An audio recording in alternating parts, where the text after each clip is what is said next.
Hello and welcome back to the mathematical thing. This is Umesh, your educator, and today we will see what real valued function is. तो चलिए start करते हैं आज का session. Real valued function है क्या? A function which has either R or one of its subset as its range is called real valued function. तो इसका मतलब क्या है कि मान लीजिए कोई फंक्शन है from A set A to B, तो ए यहाँ पर डोमेन होगा और बी का जो सबसेट होगा वो हमारा रेंज होगा। ठीक है, तो उस केस में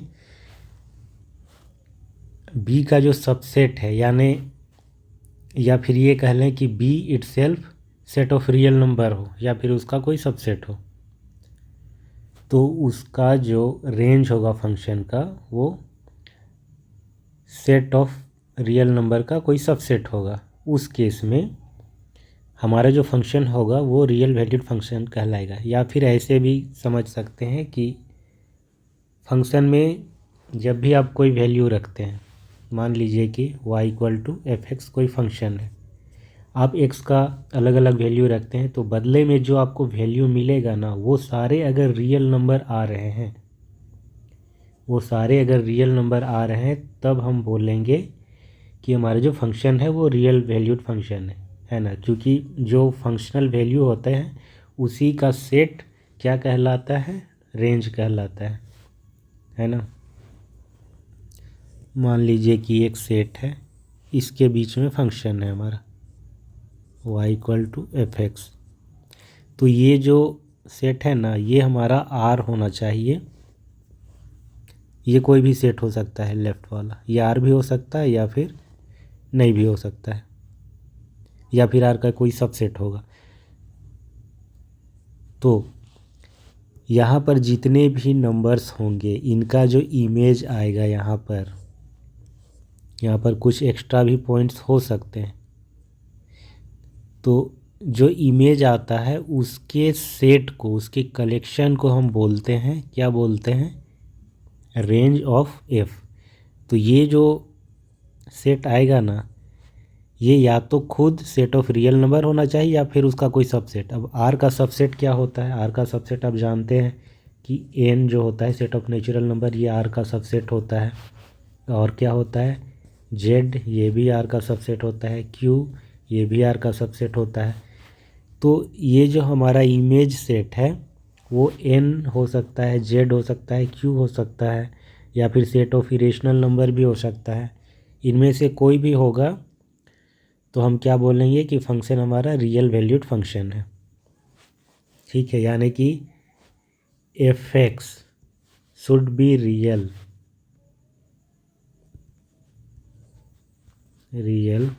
for all x belongs to A, यानी कि एफ एक्स हमेशा रियल आना चाहिए एक्स के किसी भी वैल्यू के लिए, तब हमारा फंक्शन रियल वैल्यूड फंक्शन कहलाएगा। नेक्स्ट है रियल फंक्शन। अगर रेंज के साथ साथ डोमेन भी हमारा आर या आर का सबसेट हो, देन हम क्या बोलेंगे? फंक्शन को रियल फंक्शन बोलेंगे। यानी कि लेफ़्ट साइड ये भी आर हो जाए, राइट साइड भी आर हो जाए, हमारा डोमेन भी रियल हो और रेंज भी हमारा क्या हो? रियल हो। उस केस में हम बोलेंगे कि हमारा फंक्शन ही रियल फंक्शन है। चलिए एक एग्जांपल लेते हैं। Let n be the set of natural number defined a real valued function f from n to n by. देखिए फंक्शन दिया है सेट ऑफ नेचुरल नंबर से सेट ऑफ नेचुरल नंबर के बीच, है ना। यानी कि डोमेन हमारा n है, सेट ऑफ नेचुरल नंबर, और जो हमारा रेंज आएगा ना, या फिर कह लें कि कोर डोमेन हमारा n है और रेंज जो आएगा वो कोर डोमेन का सबसेट होगा n के भीतर से ही। और वो जो फंक्शन है डिफाइंड है इस तरीके से, इस रूल के बेसिस पे डिफाइंड है। Using this definition complete the table given below. हमें इस टेबल को कंप्लीट करना है। ठीक है, तो हमारा फंक्शन क्या है या रूल क्या है? Function itself is a rule, है ना। बताए थे हम कि फंक्शन एक रूल है जो कि ये बताता है कि एक्स के वैल्यू पर वो कैसे चेंज होगा। अब यहाँ पर एक्स का हम वैल्यू बदल कर रखेंगे तो फंक्शन का वैल्यू भी अलग अलग आएगा। तो पहला है टेबल के अकॉर्डिंग x=1 के लिए हम देखते हैं f1 आएगा 2। तो ये रूल ये बताता है कि हम फंक्शन को जो भी वैल्यू देंगे, x का जो भी वैल्यू देंगे उसका डबल करेगा, फिर उसमें 1 ऐड करके हमें रिटर्न करेगा। तो x जब 1 रखेंगे तो क्या हो जाएगा 2 × 1 2 + 1 3। तो यहाँ पर क्या आ गया f1 3 टेबल में फिल कर दिए।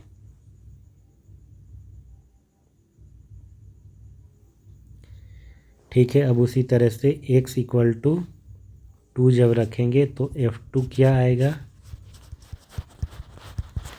5 आएगा। तो f2 यहाँ पर 5 फिल कर देंगे।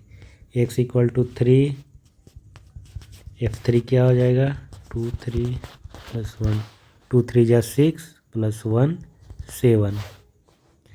तो f3 आ गया 7 फिल कर देंगे। x 4 के लिए f4 क्या आएगा 2 × 4 + 1 9। तो f4 = 9 आ गया हमारा। नेक्स्ट हम x 5 के लिए करेंगे।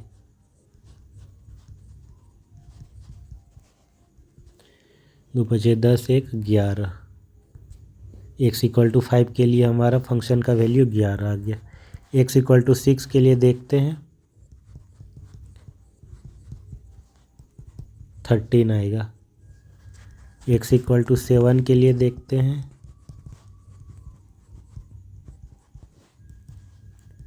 15 आएगा। तो ये टेबल हमारा कंप्लीट हो गया। नेक्स्ट हम जानेंगे डोमेन ऑफ ए फंक्शन क्या होगा। डोमेन हम पहले पढ़ चुके हैं लेकिन रिलेशन के लिए पढ़े हैं, तो यहाँ पर भी सेम ही चीज़ है, डोमेन अलग नहीं होगा। जो रेंज रिलेशन था हमारा सेट ए से बी के बीच में, तो उस केस में सेट ए ही हमारा डोमेन होता था। या फिर ये कह लें कि जो रिलेशन में ऑर्डर्ड पेयर होते थे उसका पहला कंपोनेंट का कलेक्शन, यानी कि ए में जो एलिमेंट होते हैं वही होता है फर्स्ट कंपोनेंट, है ना, किसी एलिमेंट का फर्स्ट कंपोनेंट, आर के किसी एलिमेंट का फर्स्ट कंपोनेंट। तो उसका जो कलेक्शन होता है वही सेट ए होता है, वही हमारा डोमेन होता है। तो फंक्शन में भी सेम चीज़ है। मान लीजिए कि फंक्शन ए से बी में है, ठीक है, ए से बी में कोई फंक्शन एफ है, then set A is called the domain of function A. Simple है। मान लीजिए कि ये सेट ए है, ये बी है, तो यहाँ के एलिमेंट्स को ही तो फंक्शन के अंदर यहाँ पर कॉरेस्पोंडेंस किया जाता है, यानी कि सेट ए और बी के एलिमेंट्स के बीच एसोसिएशन होता है अंडर द फंक्शन एफ। तो यहाँ पर सेट ए के जो एलिमेंट्स हैं या पूरा का पूरा सेट ए है वही हमारा डोमेन कहलाता है, और ये जो पॉइंट्स है सेट ए के, ये डोमेन्स के पॉइंट होते हैं। इन्हीं पर वो फंक्शन काम करता है। अगर कोई पॉइंट इस डोमेन में नहीं है तो उस पॉइंट पर फंक्शन हमारा काम नहीं करेगा, यानी कि वो जो रूल डिफाइंड है ना, वो एक सर्टेन सेट के लिए ही डिफाइंड होता है, वही सेट हमारा डोमेन कहलाता है। आगे हम जानेंगे कभी कभी फंक्शन कुछ पॉइंट्स पर काम नहीं करता है ना, उस पर अनडिफाइंड हो जाता है, तो वैसे पॉइंट डोमेन में नहीं होते। तो डोमेन समझ गए। अब चलते हैं कोडोमेन पर। कोडोमेन क्या होता है। यहाँ पर जो अभी मैंने एग्जांपल लिया, जो ड्रॉ किया, यहाँ पर सेट ए जो है हमारा डोमेन है, सेट बी हमारा कोडोमेन हो जाएगा। अगर फंक्शन हमारा ए से बी के बीच में है तो सेट ए हमारा क्या हो जाएगा, ये हो जाएगा डोमेन, और सेट बी हो जाएगा हमारा कोडोमेन। और जो रेंज होता है वो बी का सबसेट होता है। कभी कभी वो बी के इक्वल भी होता है, लेकिन जनरली क्या होता है, बी का सबसेट होता है। ठीक है। रेंज ऑफ ए फंक्शन, मान लीजिए कि एफ हमारा फंक्शन है ए से बी में, from set A to B, then the set F A equal to collection of all the functional value such that x belongs to a is called the range of the function f. It is also denoted by range f. ऐसे भी denote करते हैं या फिर ऐसे भी denote करते हैं। अब ये है क्या, उसको भी जान लेते हैं। ये सेट ए, ये सेट बी, ये हमारा फंक्शन जो कि सेट ए के एलिमेंट्स को मैप कर रहा है कहाँ पर, बी पे। अब फंक्शन है तो ये फंक्शन होने से पहले एक रिलेशन भी है, और रिलेशन क्या है, सबसेट होता है कार्टेशियन प्रोडक्ट का। हो सकता है कि इस बी में कुछ एलिमेंट्स ऐसे हों जिनका प्री इमेज ए में एग्जिस्ट ही ना करता हो, है ना। ए के हर एक एलिमेंट्स का बी में इमेज मिलता है तभी ये हमारा फंक्शन कहलाता है, लेकिन बी में कुछ एलिमेंट्स हो सकते हैं जिसका प्री इमेज ए में ना हो, ठीक है। तो ऐसे केस में जो हमारा रेंज सेट होगा ना, सिर्फ वही होगा जिसका ए के किसी एलिमेंट्स के साथ एसोसिएशन है, या फिर कहें कि जिनका प्री इमेज ए में एग्जिस्ट करता है। यानी कि ये वाले जो पॉइंट्स होंगे ना, ये हमारा कहलाएगा रेंज ऑफ ए, और बाकी ये जो पॉइंट हैं वो रेंज के अंतर्गत नहीं आएंगे। बस इतनी सी बात है। और जब हम इन पॉइंट्स को भी मिला देंगे, जब हम मिला देंगे इस रेंज में, तो पूरा का पूरा सेट बी जो होगा ये बन जाएगा, और ये सेट बी हमारा कोडोमेन होता है। यानी कि रेंज एफ जो होता है, रेंज ऑफ फंक्शन, वो हमेशा कोडोमेन का एक सबसेट होता है ना। अगर वो कोडोमेन के इक्वल हो जाएगा तब भी वो खुद का सबसेट ही कहलाएगा। इन जनरल वो हमेशा सबसेट होता है कोडोमेन का, ठीक है, समझ गए। अब आगे बढ़ते हैं, हम एक एग्जांपल लेते हैं। लेट ए इक्वल टू, ये सेट दिया गया है एंड बी एक सेट दिया गया है। कंसीडर द रिलेशन, एक रिलेशन दिया गया है f from A to B defined by this rule, है ना। F x equal to x square इस रूल से डिफाइंड है। हमें बताना है क्या ये रिलेशन फंक्शन है। Find its domain and range. तो हम डायग्राम इसका बनाकर देखते हैं और देखते हैं क्या हर एक एलिमेंट का इमेज बी में मिल रहा है या नहीं मिल रहा है। सेट ए और बी तो हमें दिया गया है। सॉल्यूशन,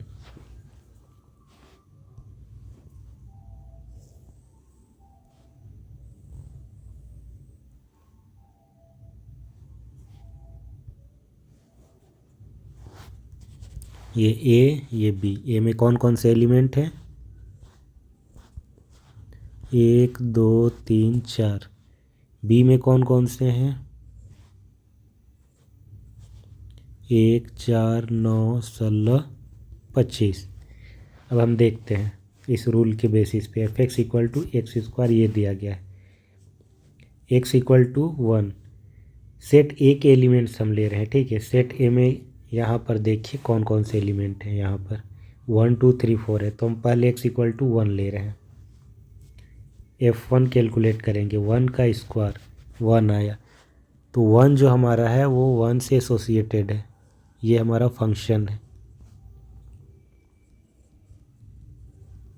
ठीक है। x इक्वल टू 2 के लिए देखते हैं। F2 क्या हो जाएगा, 2 का स्क्वायर यानी कि 4। 2 हमारा 4 से एसोसिएटेड है।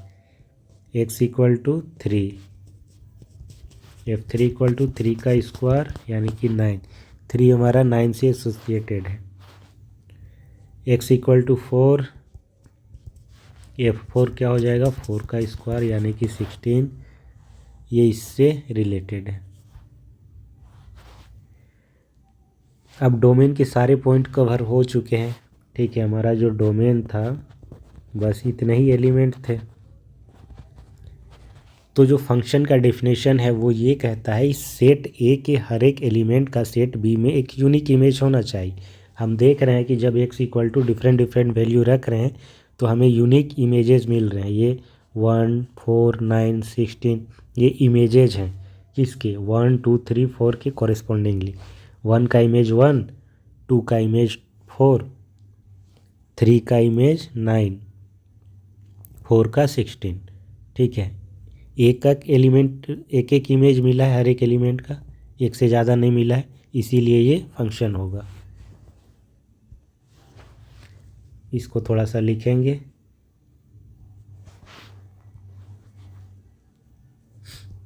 Since every element of set A has unique images in B, therefore fx x square is a function from A to B। fx हमारा क्या है, फंक्शन है फ्रॉम A to B। इसका डोमेन और रेंज बताना है। Domain हमारा जो सेट ए है वही हमारा डोमेन हो जाएगा।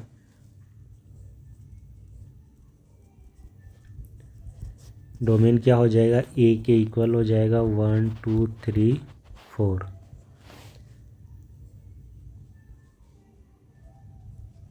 रेंज बताना है, ठीक है।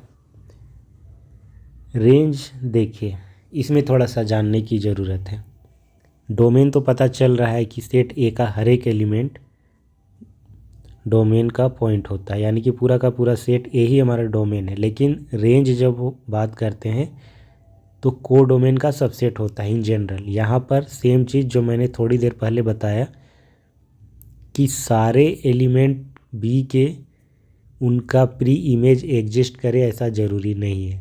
देखिए एक हमारा सेट ए का जो एलिमेंट है 1, वो 1 से एसोसिएट है। इसका मतलब होता है कि 1 का इमेज 1 है।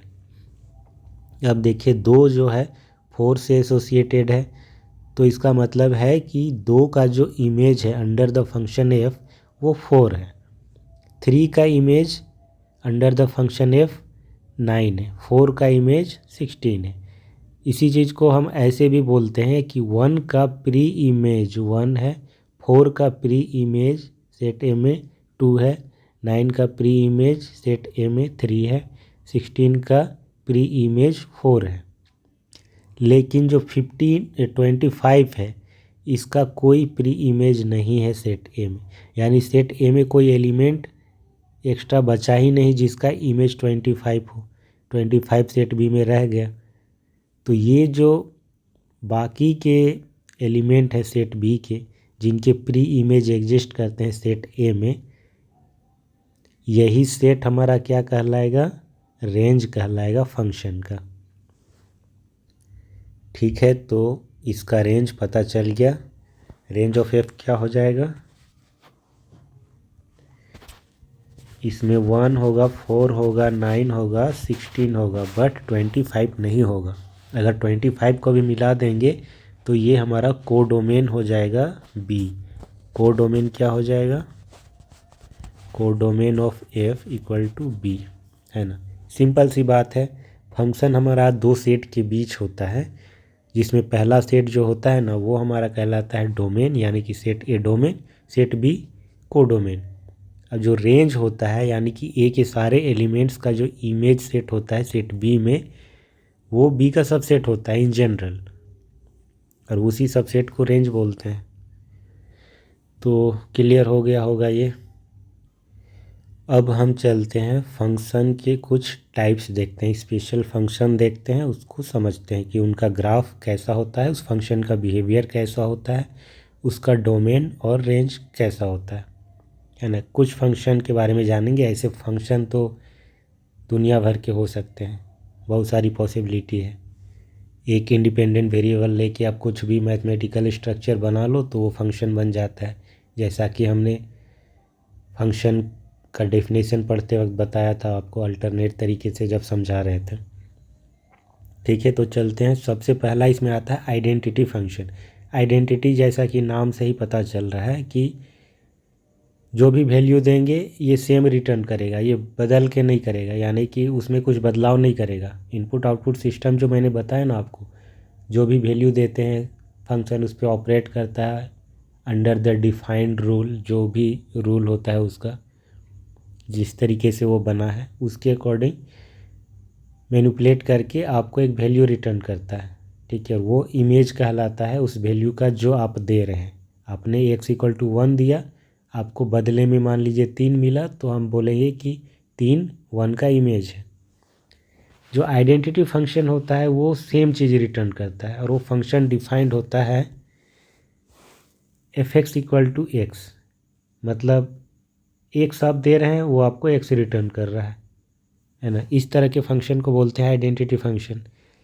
और ये फंक्शन डिफाइंड है आर से आर में, यानी कि इसका जो डोमेन हो जाएगा ना वो आर हो जाएगा। डोमेन इसका क्या हो जाएगा, set of real number R हो जाएगा। रेंज क्या होगा, देखिए एक्स को जो भी वैल्यू हम दे रहे हैं सेम रिटर्न कर रहा है, तो हम एक्स को क्या दे सकते हैं, सारे के सारे रियल नंबर दे सकते हैं और वो हमें रिटर्न भी एक्स ही कर रहा है सेम वैल्यू, तो हमारा रेंज भी आर हो जाएगा। अब इसका ग्राफ खींचने के लिए हम कुछ वैल्यू भी निकाल कर देख लेते हैं, तभी तो खींच पाएंगे।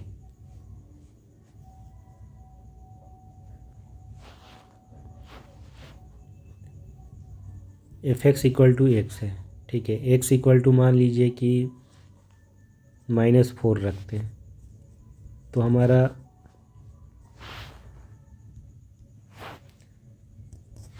इस पर जो वैल्यू आएगा वो भी -4 आएगा। एक्स इक्वल टू मान लीजिए कि 0 रखते हैं, तो F0 ये भी 0 आएगा।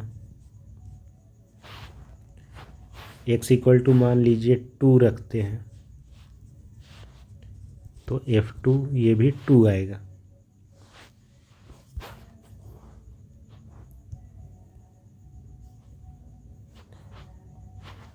फिर x इक्वल टू मान लीजिए कि 4 रखते हैं, तो F4 इक्वल टू 4 आएगा। चलिए इतना वैल्यू काफ़ी है, ट्रेस करके देखते हैं। तो ये जो वैल्यू आए हैं -4 0 2 4 फंक्शन के वैल्यू, इसी को हम y से डिनोट करते हैं, ठीक है। y ही हमारा फंक्शन होता है, जैसा कि हम पहले डिस्कस कर चुके हैं। x देते हैं, बदले में हमें फंक्शन का वैल्यू मिलता है। फंक्शन भी हमारा एक वेरिएबल होता है क्योंकि वो भी बदल रहा है अकॉर्डिंग टू x, और उस वेरिएबल को हम बोलते हैं डिपेंडेंट वेरिएबल। उसी को हम एक वेरिएबल से डिनोट करते हैं y से। तो x equal to -4, y equal to भी -4, यानी कि इस तरह के पॉइंट्स हमें मिल गए।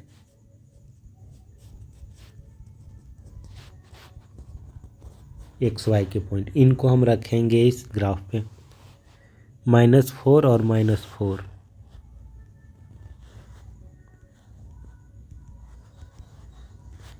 यहाँ पर पहला पॉइंट -4, -4। दूसरा क्या है 0, 0, यानी कि यहाँ पर। तीसरा क्या है 2, 2, यानी कि ये वाला। उसके बाद क्या है 4, 4,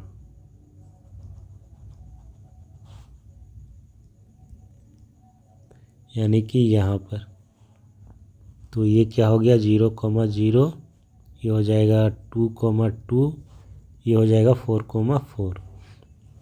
इसको जब मिलाएंगे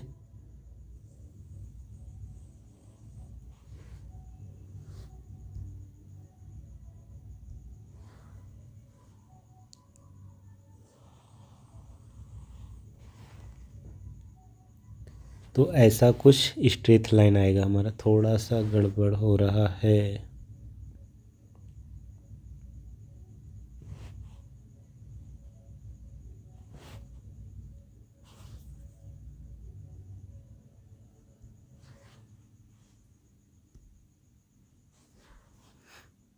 चलिए ऐसे ही खींचते हैं।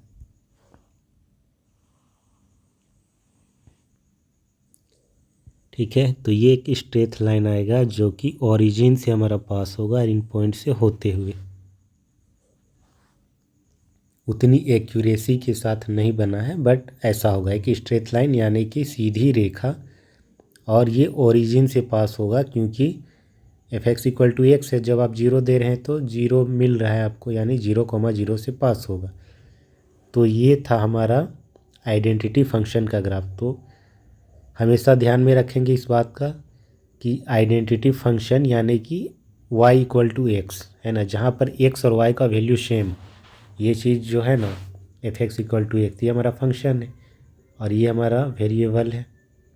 y dependent variable, x independent variable, यानी कि x और y का वैल्यू ना सेम होगा। ये होता है आइडेंटिटी फंक्शन।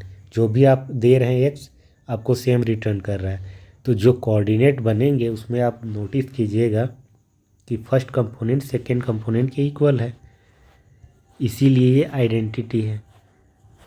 और इस तरह का जो फंक्शन होता है उसका ग्राफ हमेशा एक सीधी रेखा होता है जो ओरिजिन से पास होता है, और इसका ये वाला जो पार्ट है ये और ये इक्वल होता है। ये x का वैल्यू, ये y का वैल्यू, ये x का वैल्यू, ये y का वैल्यू, 4,4 2,2 ये इक्वल होंगे। तो ये था इसका ग्राफ आइडेंटिटी फंक्शन का। और इसका डोमेन रेंज बता दिया मैंने, R होगा। फिर हम बढ़ते हैं कांस्टेंट फंक्शन की ओर। कांस्टेंट फंक्शन क्या होता है? Define the function f from R to R by fx equal to c। यहाँ पर c एक कांस्टेंट है, ठीक है। x हमारा रियल नंबर है, where c is a constant and each x belongs to R, such a function is called constant function. मतलब क्या है इसका कांस्टेंट फंक्शन का? कांस्टेंट फंक्शन का मतलब है आप x को कोई भी वैल्यू दो, वो बदल नहीं रहा है, वो कांस्टेंट है, उसका जो वैल्यू है ना फंक्शन का वो फिक्स्ड है। ये होता है कांस्टेंट फंक्शन का मतलब। तो एफ एक्स इक्वल टू सी, सी यहाँ पे आर्बिट्रेरी कांस्टेंट है, सी की जगह पर कोई नंबर भी हो सकता है, ठीक है। 0 हो सकता है, -3 हो सकता है, 5 हो सकता है, 7 can be any real number, है ना। कोई भी कांस्टेंट हो सकता है, कोई नंबर हो सकता है। बट क्योंकि वो फिक्स वैल्यू नहीं दे करके हमें एक दूसरा चीज़ दे दिया गया है सी, इसको बोलते हैं आर्बिट्रेरी कांस्टेंट, है ना। कांस्टेंट है बट वो वैल्यू नहीं पता, आर्बिट्रेरी है, इसीलिए आर्बिट्रेरी कांस्टेंट बोला जाता है। तो x को हम कोई भी वैल्यू रखते हैं, x इक्वल टू मान लीजिए कि 4 रख दिए, तो f4 क्या होगा? अब यहाँ पर देखिए जो एक्सप्रेशन है उसमें c है, जस्ट c है, यानी कि x है ही नहीं इसमें इन्वॉल्व, तो हम x की जगह पे 4 कैसे रखेंगे?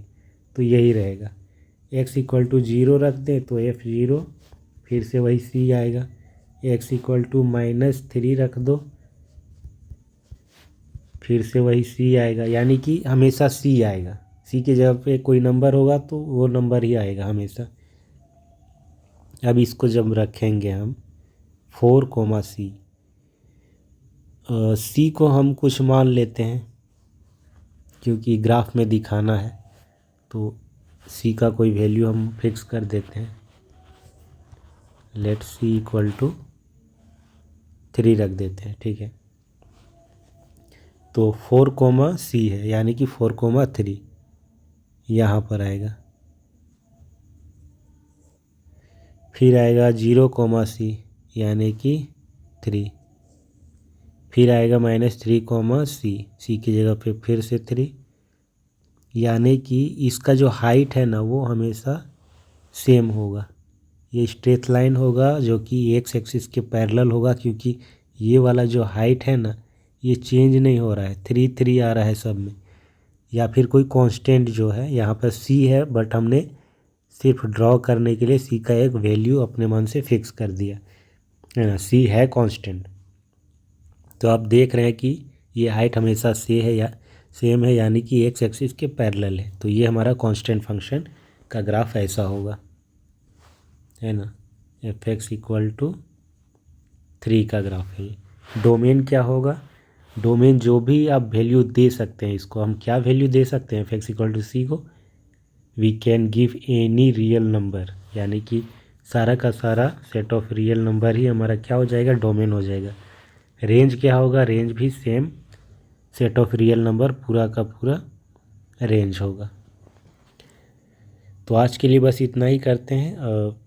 2 टाइप के हमने फंक्शन देख लिया, identity function, constant function. Next में हम देखेंगे पॉलिनोमियल फंक्शन, ठीक है।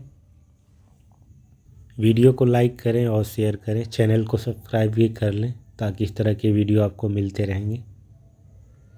तो आज का क्लास बस यहीं रखते हैं। Thanks for watching, bye.